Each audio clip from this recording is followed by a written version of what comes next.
உலக முஸ்லிம்கள் அனைவருடைய பாவங்களையும் மன்னித்திடுவாயாக. இவர் ஈமானை உறுதிப்படுத்துகின்ற தொழுகை என்னும் கடமையை ரஹ்மானே மௌத்து வரைக்கும் சக்கராத்து வரைக்கும் 5 நேர ஃபர்லான தொழுகையை நிறைவேற்றக்கூடிய பாக்கியத்தை தந்திடுவாயாக.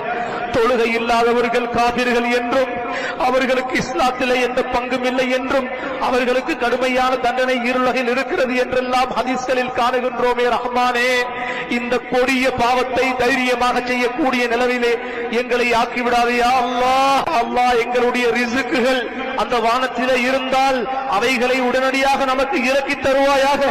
எங்களுக்கு எழுதப்பட்ட உணவுகள் ரிஸ்குகள் பூமிக்கு உள்ளே இருந்தால் அவைகளை வெளியேற்றுவாயாக. எங்களுக்கு நெருக்கி தருவாயாக. ஹலாலான உணவை நசீபாக்குவாயாக. பரக்கத்தான உணவை நசீபாக்குவாயாக. யாரிடத்திலும் தலைகுனிய வைத்து விடாதே ரஹ்மானே. யாரிடத்திலும் காசு பணங்களை கேட்டு பிச்சை கேட்கின்ற நிலைமைக்கு எங்களை ஆளாக்கி விடாதே யா அல்லாஹ்.